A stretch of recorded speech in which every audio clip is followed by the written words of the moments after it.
नमस्कार दोस्तों, कैसे हो आप सब? आज मैं आपको अगले एपिसोड के बारे में बताने जा रहा हूँ।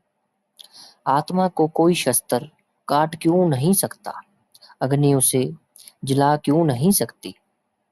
क्या आपने कभी सोचा है, अगर मृत्यु के बाद सब कुछ समाप्त हो जाता है, तो श्री कृष्ण बार बार आत्मा को अमर क्यों कहते हैं? वह क्यों कहते हैं कि तलवार आत्मा को काट नहीं सकती, आग उसे जला नहीं सकती, पानी उसे भिगो नहीं सकता और हवा उसे सुखा नहीं सकती? क्या यह सिर्फ एक धार्मिक मान्यता है या इसके पीछे कोई गहरा सत्य छिपा है? आज का यह एपिसोड आपके मृत्यु, भय और जीवन को देखने का नजरिया बदल सकता है। तो आइए भगवत गीता के दूसरे अध्याय के दो अद्भुत श्लोकों का अर्थ समझते हैं। श्लोक: नैनम छिन्दन्ति शस्त्राणि, नैनम दहति पावका, न चानम क्लेदयन्ति यापो, न शोषयति मारुता।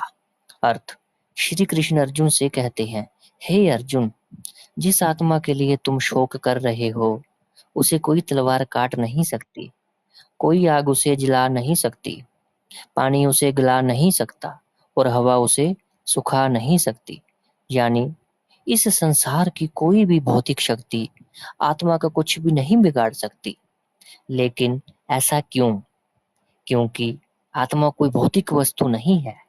हमारा शरीर 5 तत्वों से बना है: पृथ्वी, जल, अग्नि, वायु और आकाश। इसलिए शरीर इन तत्वों से प्रभावित होता है।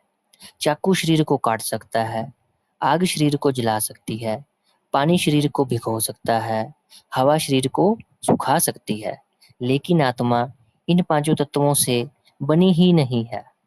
जो चीज इन तत्वों से बनी ही नहीं, उस पर इनका प्रभाव कैसे पड़ेगा? यही कारण है कि श्री कृष्ण आत्मा को अविनाशी बताते हैं।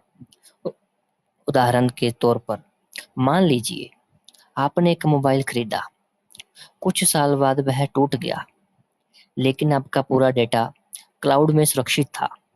आपने नया मोबाइल लिया और वही डेटा फिर से वापस आ गया।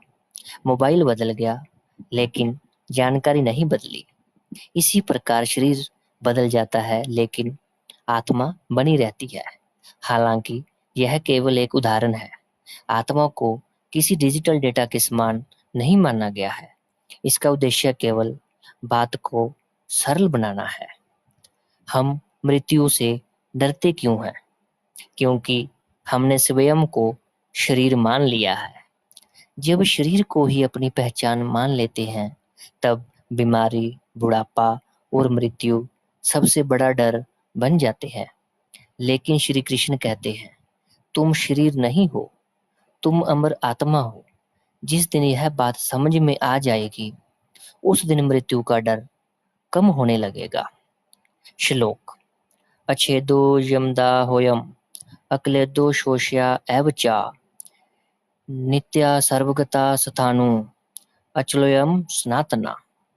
अर्थ: यह आत्मा कभी काटी नहीं जा सकती, कभी जलाई नहीं जा सकती, कभी गलाई नहीं जा सकती, कभी सुखाई नहीं जा सकती।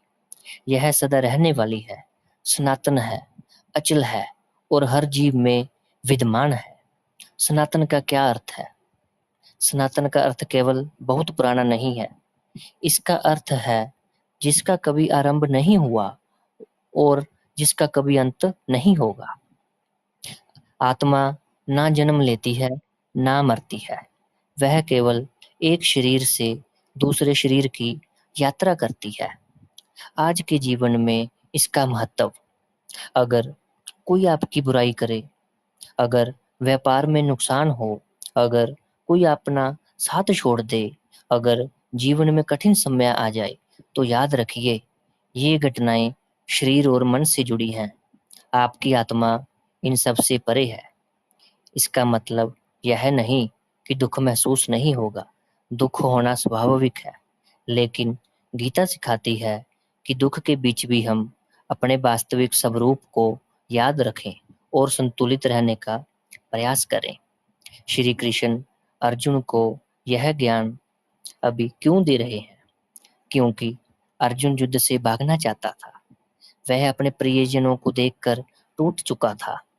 अगर उस समय श्री कृष्ण केवल इतना कहते, डरो मत, युद्ध करो, तो शायद अर्जुन कभी तैयार नहीं होता। इसलिए उन्होंने पहले अर्जुन की उसकी असली पहचान बताई। जब इंसान जान लेता है कि वह अमर आत्मा है, तब उसका दृष्टिकोण बदल जाता है।